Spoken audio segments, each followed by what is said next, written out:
Hello everyone, welcome back to another episode of r/slash Tales from Tech Support. In today's episode, the angry little IT admin that couldn't. Fire alarm.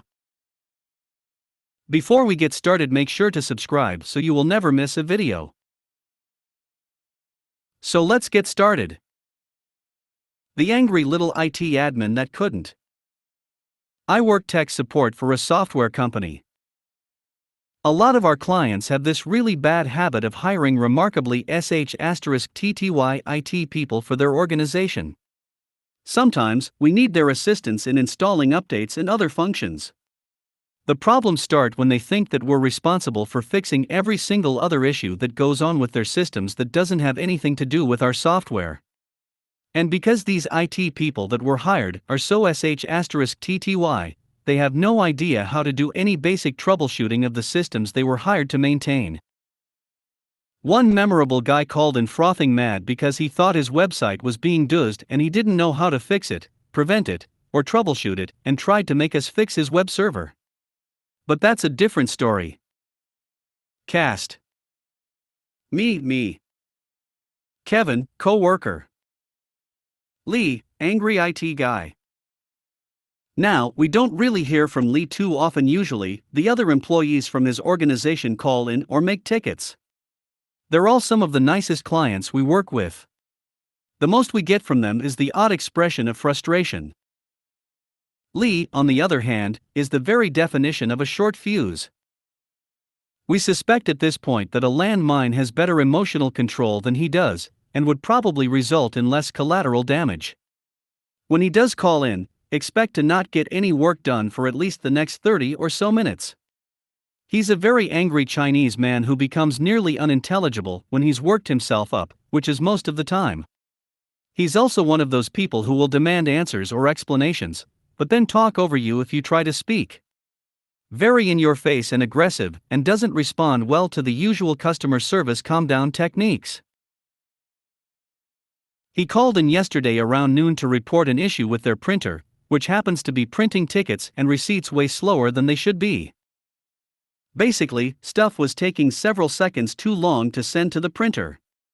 Kevin took the call, started troubleshooting remotely, and things quickly became ugly. I'm paraphrasing from what I could hear / what he reiterated afterwards. Lee, after 5 minutes or so of Kevin trying to troubleshoot, "What are you doing? What are you doing? Why can't you fix it?" Kevin, "I'm definitely happy to help you fix this, but a big part of the process is troubleshooting the issue to see what might be going on.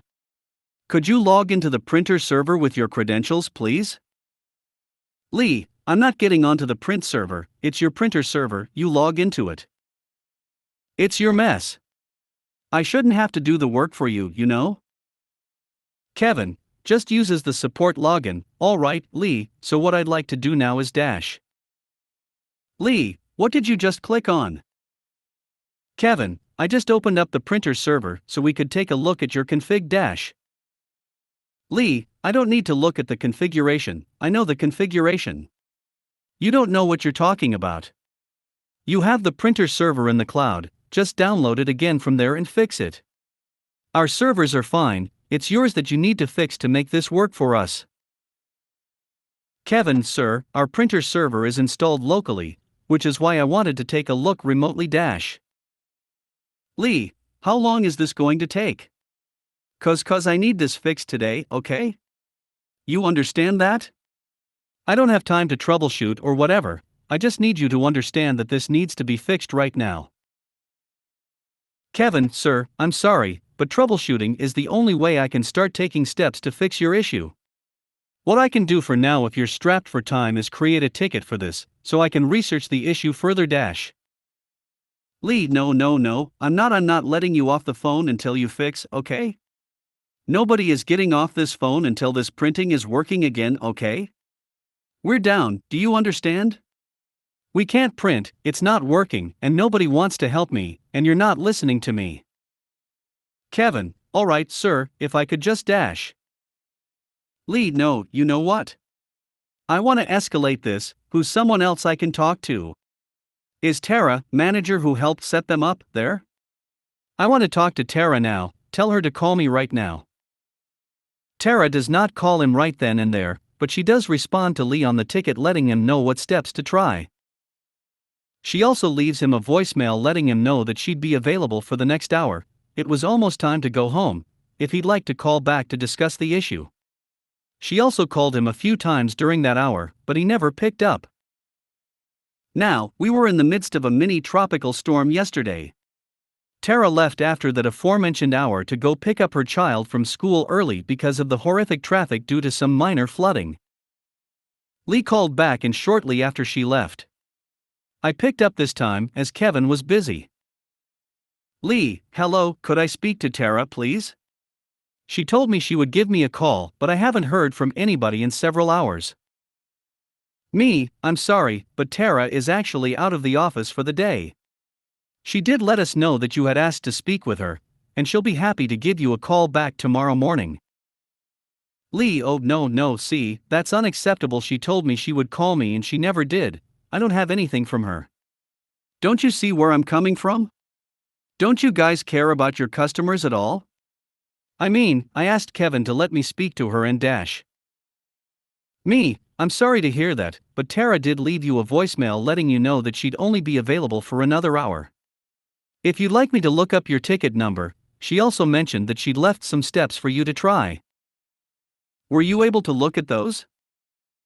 Lee, no, I don't have time to do all those steps. Kevin gave me those steps, and I know he doesn't know anything about printers.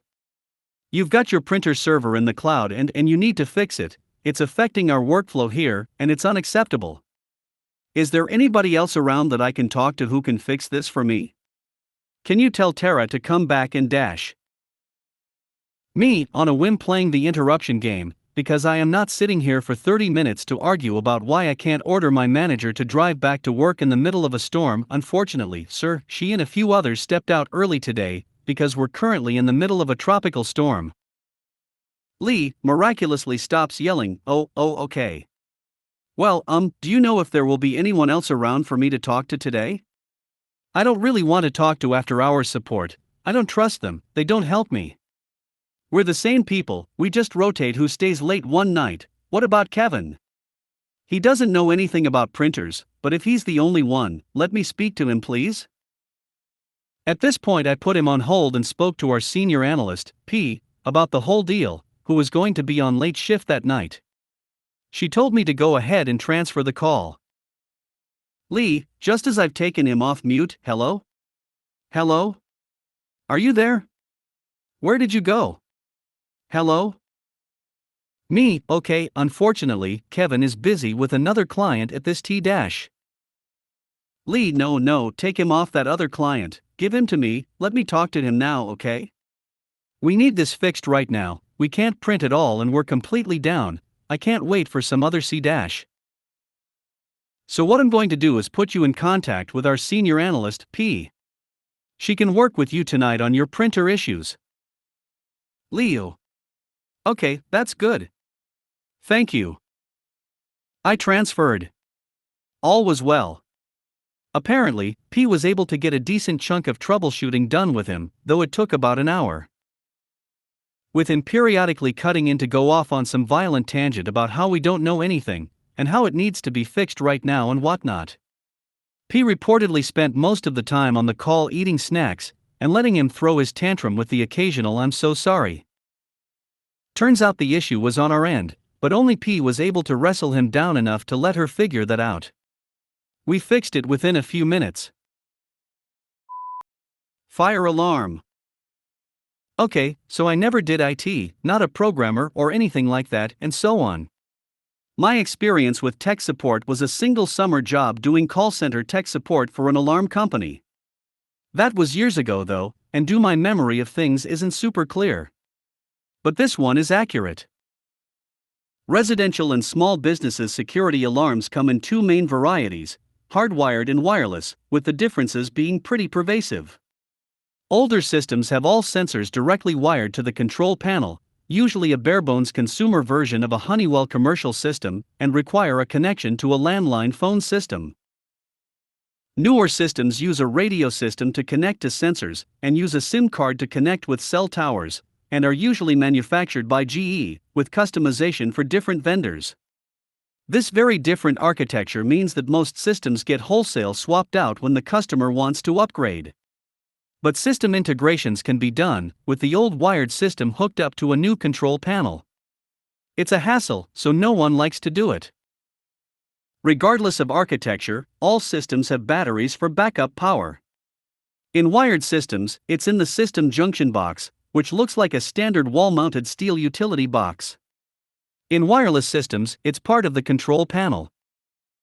Bobolia bloop. Bobolia bloop. The phone rings its customary 10-second warning before auto-answering. Hello, this is Crosini with $Compa Dash. Help me. I'm going crazy. The fire alarms won't stop going off, but there's no fire. It's been hours, please make it stop. Okay. First I need your name and the make and model of the system. We go through the usual pleasantries, and I get the information I need. The caller isn't actually panicked, despite having cut me off. It's an older gentleman and really quite reasonable and down-to-earth now that he's stepped outside the house and is finally off hold, speaking to a tech. He tells me that it's a new GE system and that the fire alarms have been going off sporadically since a storm blew over the previous night. It's hurricane season. I'm in the West, so I don't have to deal with it, but it's that time of year in Florida, where the company is based and most of the customers are. No hurricanes in this story, but it's stormy, so these sorts of calls are pretty common right now. Should be a cinch to get fixed. Time to troubleshoot and take care of this. Should be quick. First step, go to the control panel and tell me which zone is the source of the alarm. In most residential installations, there's only one sensor per zone, so that makes it easy. No such luck here. He's got 8 zones, poorly and confusingly labeled, and with multiple sensors per zone. Ugh. I have him turn down the volume so we don't both go deaf. Now it's time to traipse all over the house and figure out which zone is which and which fire alarm is the issue. It quickly becomes apparent that all the fire alarms are going bonkers, not just one. I'm getting a little suspicious now. This kind of setup, with multiple sensors to a zone and multiple alarms freaking out all at once, is much more typical of a wired system than the wireless one he told me he had, but oh well. These systems do funny stuff sometimes, and so do our install techs. I question him a bit more about the situation. Turns out that a lightning strike blew up one of the trees near the house, and the surge had blown a few light bulbs and fried the TV. These fire alarms are crazy finicky, so a blast and surge like that could conceivably have knocked them out of whack, even if they aren't hardwired. Still a little odd, but possible. Second step, troubleshoot the bothersome bit of equipment. These are ceiling-mounted fire alarms, so that shouldn't be hard. I have him silence the alarm and double-check the make and model of the system for me. Then I ask him to take one down and describe its condition to me, while I ask the sorts of details I need to figure it out. This shouldn't be an issue. Wireless system, so the smoke detector isn't much different than the cheap model you can get at the hardware store. If all else fails, we can pull the battery until we can ship him a replacement. Well, it's an issue. He wrestles with it for 15 minutes while I listen to him and try to help out. Nothing seems amiss, yet, aside from his seeming inability to get a smoke detector out of the bracket it should be designed to come out of easily. Somehow, he's still chill. Most customers would be ballistic after the first couple suggestions failed to resolve the issue, and even fewer are okay with wrestling a smoke detector for 15 minutes. Finally, he gets it down. We inspect the bits that could be messed up and find they are doing okay. Then I ask him to do a power cycle, pull out the batteries, let the capacitors drain flat, then stick the batteries back in. He can't find the battery compartment. It isn't until he's been inspecting every crevice of it for me that he mentions the wires and the hole in the ceiling. So they are, in fact, wired smoke detectors after all. He bought the house with an old system that had changed hands and service providers many times. I hadn't been able to figure out the smoke detectors because they were seriously old, from an equipment manufacturer that's been out of business for decades. I asked the customer why he hadn't told me that before when I'd asked. He told me it was because he hadn't really known either. It was an integrated system with several layers of various brands of older wired components hooked up to the wireless system control panel, which was all he'd considered important when I'd asked. It's been more than an hour now. I'm ready to be done with this call. He's ready to be done with this call. Now he's got a hole in his ceiling, and the alarm has started going off again. Since I'd told him to take it down and we're both feeling done by this point, I tell him we'll comp an on-site service tech visit, and for now, we'll just take the annoying zone off the system so it'll shut up. The customer is happy to take us up on that, so I set him on his way to the control panel so I can walk in through the zone deletion process while I open up the scheduler. We get the tech scheduled, and I help him delete the zone and shut off the alarm. So we're winding up the call, finishing the schedule, and so on. Just as I'm about to end the call, the alarm goes off again. Run back to the control panel. Nothing. The control panel shows no alarms at all and no faults or errors either. Now, we're getting a little annoyed. What on earth could be the matter? With the alarm going off, even with the sensors physically pulled off the network, their zone removed from monitoring, and the system showing no alarm state, it just didn't make any sense. Clearly, there's something wrong with the system itself. I have him silence the alarm again, unmount the control panel from its bracket, and pull out the plug and the battery for a complete power cycle. We do this, then put it all back together, and it boots up as normal. And the alarm goes off again, with no alarm state displayed. Now I'm in FK-IT mode, the customer is in FK-IT mode. We decide that scorched earth is the best approach until the tech gets out there. We're going to shut the whole thing down, and have the tech replace as many damaged sensors as needed, and replace the control panel too. I have him pull it off the wall again, remove the battery, and unplug it after silencing it. This time, it's going to stay that way until the tech gets here, and I'm going to try to get the logistics guys to bump up the appointment I'd set up. Okay, so I'm ending the call again, just about to hang up again, when the BLDY alarm goes off again. There should be no way that this is possible. It's been disassembled pretty completely. There's literally only one other possible problem that could be causing this, and that's only if the system integration had been done half-assed. Could be there's still an old control panel from the system that had been replaced that's somehow still connected to a sensor, and it's throwing a fit. The customer is crying now, he doesn't know of any such old control panel, and we don't find one as I have him look around the house in closets and odd corners and describe what to look for. An ancient panel shows up in a hall closet and the customer destroys it with abandon. And the alarm just keeps ringing. We're going to wreck it now.